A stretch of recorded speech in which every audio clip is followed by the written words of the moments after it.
Hello everyone, good evening. आप सभी को तहे दिल से स्वागत करता हूं आपके अपने यूट्यूब चैनल एजुकेशन रथ पे। साथियों, आज की जो क्लास होने वाली है वो सीटेट की मैथमेटिक्स की है। बढ़िया क्लास है, फुल वॉच करिएगा। बहुत अच्छे क्वेश्चन इसमें सेलेक्ट किए हैं। तो फर्स्ट क्वेश्चन ये रहा स्क्रीन पे। एक शिक्षक को गणित कक्षा में बच्चों के एक विषय समूह को कैसे संभालना चाहिए? ऑप्शन ए, कम क्षमता वाले बच्चों के अनुसार कक्षा प्रश्न हल करके और उच्च क्षमता वाले बच्चों को जटिल प्रश्न गृह कार्य के रूप में देकर। ऑप्शन सेकंड क्या है, जरा इसको भी देख लेते हैं। एक ही क्षमता वाले बच्चों को एक साथ समूहित रखकर और उनकी क्षमता के अनुसार प्रश्न देकर। ऑप्शन सी क्या है, जरा देखते हैं। एक ही कक्षा में सभी बच्चों को एक साथ समूहित रखकर। ऑप्शन डी, अलग अलग क्षमताओं वाले बच्चों को एक साथ समूहित रखकर ताकि वे एक दूसरे से सीख सकें। तो इसका जो आंसर बनेगा ये है डी वाला। ठीक है, बढ़िया क्वेश्चन है। इसका आंसर जो बन जाएगा डी वाला, D is the right answer हो जाएगा। नेक्स्ट क्वेश्चन पे चलते हैं। राष्ट्रीय पाठ्यचर्या की रूपरेखा 2005 पर बल देती है। बढ़िया क्वेश्चन है। ऑप्शन ए, गणित चयनित शिक्षार्थियों को पढ़ाया जाएगा। ऑप्शन बी, गणित में सफलता प्रत्येक बच्चे के लिए आवश्यक है। ऑप्शन सी, शिक्षार्थियों की तार्किक गणितीय योग्यता के लिए पहले उनकी परीक्षा देनी चाहिए। ठीक है, तो इसका जो आंसर बनेगा वो वी बन जाएगा। ठीक है, B is the right answer हो जाएगा। नेक्स्ट क्वेश्चन पे चलते हैं।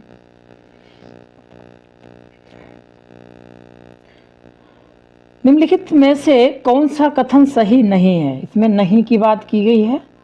ठीक है, नहीं की बात की गई। तो ऑप्शन ए, सभी अभाज्य संख्याएं विषम संख्याएं होती हैं। ऑप्शन बी, अभाज्य संख्याएं अपरिमित रूप से अनेक हैं। ऑप्शन सी, अभाज्य संख्याओं के केवल दो गुणनखंड होते हैं। ऑप्शन डी, एक अंक वाली केवल 4 अभाज्य संख्याएं हैं। तो इसका जो आंसर बनेगा वो ए बन जाएगा। ए इज द राइट आंसर हो जाएगा। ठीक है, नेक्स्ट। हाँ, एक बार और रिपीट करते हैं। सभी अभाज्य संख्याएं विषम संख्याएं होती हैं, ये है। इसमें नहीं की बात की गई है तो ये है। ठीक है, और ऑप्शन इसमें वैसे कौन सा सही है? सब ये भी सही है, ये भी सही है और ये भी सही है। ये गलत है, तो इसमें नहीं की बात की गई है तो हम ये वाला लगा देंगे। ठीक है, नेक्स्ट क्वेश्चन ये रहा आपकी स्क्रीन पे।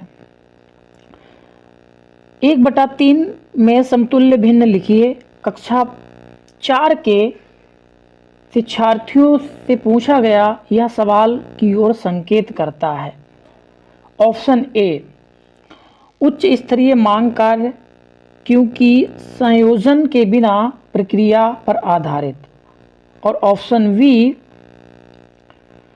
निम्न स्तरीय मांग कार्य क्योंकि उनमें केवल प्रक्रमणकारी कौशलों की आवश्यकता होती है। ठीक है, और ऑप्शन सी, निम्न स्तरीय कार्य मांग कार्य क्योंकि यह केवल रटने पर आधारित है। देखो, केवल और रटना इसमें देखना भी। और ऑप्शन डी क्या है, उच्च स्तरीय मांग कार्य क्योंकि यह संयोजन के साथ प्रक्रिया पर आधारित है। ठीक है, तो क्वेश्चन नंबर 4 का जो आंसर बनेगा वो कौन सा हो जाएगा? वी हो जाएगा। ठीक है, B is the right answer हो जाएगा। नेक्स्ट क्वेश्चन पे चलते हैं। क्वेश्चन नंबर 5, निम्नलिखित में से कौन सा कथन सही है? सही की बात की गई है। 3 विषम संख्याओं का गुणनफल एक सम संख्या है। ऑप्शन बी, एक सम संख्या और विषम संख्या का अंतर एक सम संख्या हो सकता है। और ऑप्शन सी, 2 विषम संख्याओं और एक सम संख्याओं का योगफल एक सम संख्या होती है। और ऑप्शन डी भी देख लेते हैं, 3 विषम संख्याओं का योगफल एक सम संख्या के बराबर या फिर है। तो इसका आंसर क्या हो जाएगा? 5 का जो आंसर बनेगा वो सी वाला बन जाएगा। 2 विषम संख्याओं और एक सम संख्या का योगफल हमेशा सम है। ठीक, याद रखना। तो C is the right answer. Next question पे चलते हैं। क्वेश्चन नंबर 8, 10 दहाई प्लस 11 सैकड़ा प्लस 12 इकाई बराबर है। ठीक है, तो इसको कैसे लिखोगे पहले देखो। इसमें सैकड़ा की बात की गई है, तो पहले आप चाहे दहाई लिख लो, चलो दहाई लिख लेता हूँ मैं। 10 को दहाई से मल्टीप्लाई, यानी 10 को 10 से मल्टीप्लाई कर देंगे 100 हो जाएगा। ठीक है, उसके बाद में सैकड़ा है, तो 10 को 100 से मल्टीप्लाई कर देंगे तो कितना हो जाएगा, ये हो जाएगा 1100। कितना हो जाएगा, 1100। ठीक है, याद रखना। नेक्स्ट वाला है इकाई 12, यानी 12 इकाई, यानी 1 से मल्टीप्लाई करना है तो कितना बन जाएगा, ये 12 बन जाएगा। ठीक है, कितना बन जाएगा, ये 12 बन जाएगा। अब इसको प्लस कर लो। ठीक है, इनको प्लस कर लो, कितना हो जाएगा, मैं यहाँ पे प्लस कर देता हूँ। 0 0 और 2 तो 2 हो जाएगा। 0 में 1 ऐड करोगे तो 1 हो जाएगा, और 1 और 1 ऐड करोगे तो 2 हो जाएगा, और ये 1 सिंगल है। तो 12 12 कहीं पे है ऑप्शन में, जरा देख लो। हाँ, डी वाला है, D is the right answer हो जाएगा। ठीक है, नेक्स्ट क्वेश्चन पे चलते हैं। क्वेश्चन नंबर 10 क्या है, कितने 1/15 में 5/3 है, मतलब 1/5 15, 1/15 इक्वल में 5/3। ठीक है, इसके बराबर क्या हो जाएगा, इसको सॉल्व करना है। तो क्या करोगे, इसको डिवाइड कर दो, कितने जम जाएगा, 5 जामे, और ये क्रॉस मल्टीप्लाई हो जाएगी, तो 5 × 5 इक्वल में कितना हो जाएगा, 25। ऑप्शन टेली कर लो, B is the right answer हो जाएगा। नेक्स्ट क्वेश्चन पे चलते हैं। 10 मीटर पर सेकेंड को किलोमीटर प्रति घंटा में बदलना है, यानी जो दिया गया 10 मीटर पर सेकेंड दिया गया, इसको चेंज करना है किसमें, किलोमीटर में, किलोमीटर प्रति आवर में, घंटे में। तो क्या करोगे, देखो इसको सिंपल तरीके से लगाना आप। ठीक है, 10 लिखा है, 10 ऐसे लिख दो। अब आपको सबसे पहले किलोमीटर, एक चीज़ यहाँ पे मैं और बता देता हूँ आपको, मीटर और पर सेकेंड में कोई भी चीज़ चेंज करना पड़े किलोमीटर पर घंटे में, मीटर पर सेकेंड को किलोमीटर प्रति घंटे में चेंज करना पड़े, तो आप क्या करोगे, 18/5 कर देना। अगर आपको किलोमीटर पर आवर दिया हो और मीटर पर सेकेंड में चेंज करना हो तो 5/18। ठीक है, अब देखो, अब यहाँ पर कहा गया है मीटर पर सेकेंड दिया गया है, घंटे में चेंज करना है, यानी किलोमीटर प्रति घंटे में चेंज करना है। तो 10 × कितना हो जाएगा, 18/5, 5 से इसको डिवाइड करो 2, 18 2 जा कितना होता है, 36। तो D is the right answer हो जाएगा। नेक्स्ट क्वेश्चन पे चलते हैं, आए हुए क्वेश्चन है ये, निम्न में से कौन सा सही नहीं है, इसमें नहीं की बात की गई है। ठीक है, तो देखो सबसे पहले एक चीज को आप समझना, यहाँ पे 1 मिलीमीटर में 0.1 सेंटीमीटर होता है। हाँ बिल्कुल होता है, कैसे होता है ये भी मैं बता देता हूँ आपको। देखो 1 मिलीमीटर ऊपर लिख लो, और 1 मीटर में कितने सेंटीमीटर होते हैं, 100 होते हैं। अब जब आप 100 से 1 को डिवाइड करोगे तो क्या हो जाएगा, 0.1 आ जाएगा। और ये किस में चेंज हुआ, ये सेंटीमीटर में चेंज हुआ, किस में हुआ, सेंटीमीटर में चेंज हुआ। ठीक है, तो ये तो ऑप्शन सही है। फिर नेक्स्ट वाला, ये ऑप्शन सही है। सेकेंड वाला देख लो, 3 लीटर 30 मिलीलीटर में इक्वल है 300 मिलीलीटर। तो एक चीज़ बताओ कि 1 लीटर है, उसमें कितने लीटर मिलीलीटर होते हैं, 1000 होते हैं। कितने होते हैं, 1000 होते हैं। अब यहाँ पर तो ये कम है संख्या, है ना, ये 300 मिलीलीटर है, और यहाँ पर एक बात की गई है। ठीक है, तो ये कितना बन जाएगा, ये बन जाएगा हमारा 1000 को मैं 3 से मल्टीप्लाई कर दूंगा तो मेरा कितना हो जाए, 3000 हो जाएगा, हो गया। अब इसमें 30 हम ऐड कर देंगे तो ये हमारा फिर बनेगा, कितना बन जाएगा, 3 बन जाएगा, है ना, और ये ऑप्शन में है नहीं। ठीक है, तो ये फिर गलत हो जाएगा, यानी ये सही है, ये गलत। अब 1 पैसे में इतने रुपए होते हैं, हाँ सही है। 1 और आधा दर्जन, मतलब 1 दर्जन, यहाँ पे 1 और आधा दर्जन, 1 और आधा दर्जन कितना है। अब एक बात बताओ, 1 दर्जन होता है 12 का, ठीक है, तो 1 दर्जन तो 12 हो गया, अब उसका आधा दर्जन 6 और ऐड कर दो तो कितना हो, 18 हो जाएगा। ये भी सही ऑप्शन। तो फिर कहने का मतलब ऑप्शन इसमें सही कौन सा नहीं है, बी वाला, ठीक है, B is the right answer. Next question ये रहा आपकी स्क्रीन पे। बैन हिले के ज्यामिति स्तर के अनुसार जो विद्यार्थी आकृतियों को दिखावट के अनुसार वर्णित और वर्गीकृत कर सकते हैं वे हैं कौन। ऑप्शन ए, जरा इसको देखते हैं। एक स्तर, स्तर 1 विश्लेषण, स्तर 2 अनौपचारिक निगमन, स्तर 3 औपचारिक निगमन और स्तर 0 मानसिक चित्रण।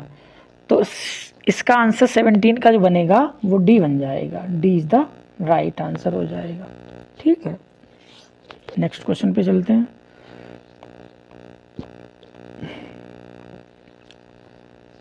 क्वेश्चन नंबर 18 क्या है, निम्नलिखित में से कौन सा क्रियाकलाप बच्चों में त्रिविम समझ को विकसित करने के लिए अधिक उपयुक्त है। बढ़िया क्वेश्चन है। ऑप्शन ए, बोतल के ऊपरी दृश्य को चित्रित करना, ऊपरी दृश्य को चित्रित करना। ऑप्शन बी, मानचित्र पर शहरों का स्थान निर्धारण करना। ऑप्शन सी, चंद्रमा के उदय होने के समय लिखना। और ऑप्शन डी, संख्याओं को संख्या रेखा पर निरूपित करना। तो इसका आंसर बनेगा वो ए बन जाएगा, ए इज द राइट आंसर हो जाएगा, ठीक है। नेक्स्ट क्वेश्चन पे चलते हैं।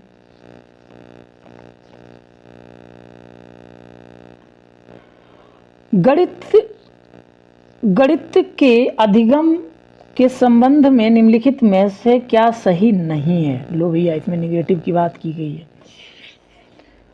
ऑप्शन ए, गणित में उत्कृष्ट प्रदर्शन की प्रतिभा स्वाभाविक होती है। ऑप्शन बी, अध्यापक के सीखने वालों के प्रति विचारों का अधिगम परिणामों पर प्रतिभाशाली अवसर देता या होता है। ऑप्शन सी,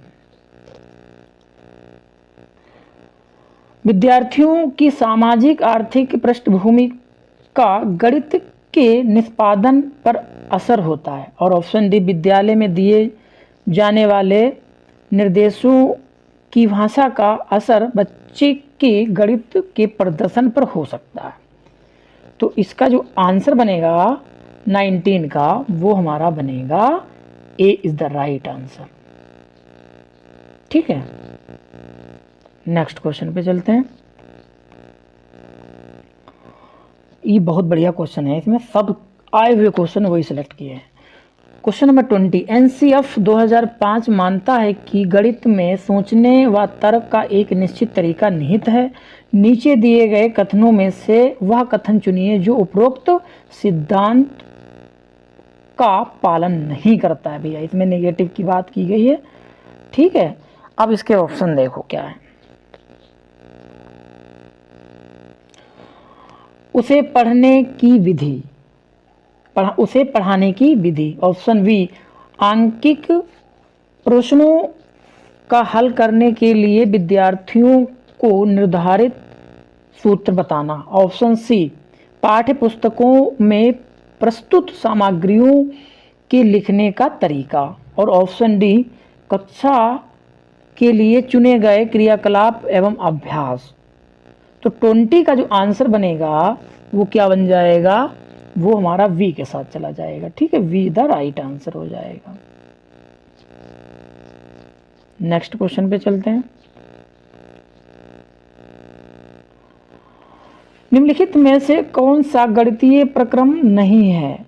ऑप्शन ए, आकलन करना। ऑप्शन बी, पक्षांतरण करना। ऑप्शन सी, मानदर्शन। और ऑप्शन डी, कंठस्थ करना। तो 21 का जो आंसर बनेगा वो गणित में क्या बात की गई है, ये कंठस्थ नहीं। देखो, मानस दर्शन और पक्षांतर और आकलन ये तीनों होते हैं, ये नहीं होता है, ठीक है। तो ये D is the right answer हो जाएगा। नेक्स्ट क्वेश्चन पे चलते हैं। निम्नलिखित में से क्या प्रारंभिक संख्या संकल्पना से संबंधित नहीं है? ऑप्शन ए मापन, ऑप्शन बी वर्गीकरण, ऑप्शन सी वर्ग समावेशन, ऑप्शन डी संरक्षण। तो 22 का जो आंसर बनेगा वो मापन ए इज द राइट आंसर हो जाएगा। ठीक है, नेक्स्ट क्वेश्चन पे चलते हैं। क्वेश्चन नंबर 23, किसी आयत की लंबाई उसकी चौड़ाई 3 गुना है, इसकी चौड़ाई 1 वर्ग की भुजा का आधा है, जिसका परिणाम 72 है, तब। अब ऑप्शन देखो। ऑप्शन ए आयत और वर्ग दोनों के परिणाम बराबर हैं, अब इसको सोल्व करना पड़ेगा। ठीक है। ऑप्शन बी आयत का परिमाप वर्ग के परिमाप से कम है। ऑप्शन सी वर्ग और आयत दोनों के क्षेत्रफल बराबर हैं। ऑप्शन डी आयत का क्षेत्रफल वर्ग के क्षेत्रफल से अधिक है। तो इसका जो आंसर बनेगा वो आयत और वर्ग दोनों के परिमाप बराबर हैं। ठीक है, आयत का परिमाप आपको पता है किससे निकालते हैं, मैं बता देता हूँ। परिमाप निकालना पड़े आयत का, ठीक है, पेरीमीटर जिसको कहते हैं आयत का। ठीक है, तो क्या है, ट्वाइस L + V, याद रखना, इससे निकालना। और वर्ग का निकालना पड़े तो क्या है, 4 × साइड, याद रखना। ठीक है, बस इसमें पुट अप कर देना, आंसर आ जाएगा। नेक्स्ट क्वेश्चन पे चलते हैं। परिमाप की है नेक्स्ट।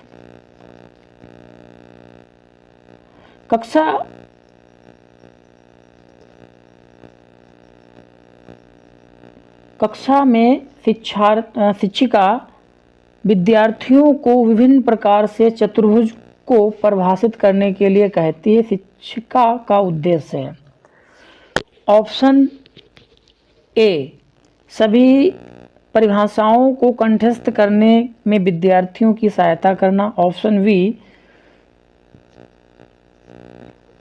बी देखते हैं, परिभाषाओं पर आधारित चतुर्भुज की सभी समस्याओं को व्याख्या करने में विद्यार्थियों की सहायता करना। और ऑप्शन सी विभिन्न परिभाषाओं को खोजने में विद्यार्थियों की सहायता करना। ऑप्शन डी विभिन्न परिप्रेक्ष्यों से चतुर्भुज को समझाने में विद्यार्थियों की सहायता करना। ठीक है, तो इसका जो आंसर होगा 24 का वो बनेगा हमारा डी वाला। ठीक है, D is the right answer हो जाएगा। नेक्स्ट क्वेश्चन पे चलते हैं। क्वेश्चन नंबर 25 साथियों इस क्लास का अंतिम क्वेश्चन है। गणित में निदानात्मक परीक्षण का उद्देश्य है। बढ़िया क्वेश्चन है, ये मोस्ट इंपॉर्टेंट क्वेश्चन है। ऑप्शन ए प्रगति पत्रक को भरना। ऑप्शन बी स्वतंत्र परीक्षा के लिए प्रश्न पत्रों की योजना बनाना। और ऑप्शन सी बच्चों की समझ में निहित रिक्तियों को जानना। और ऑप्शन डी अभिभावकों को प्रतिपुष्टि फीडबैक देना। तो 25 का जो आंसर बनेगा वो सी के साथ चला जाएगा। सी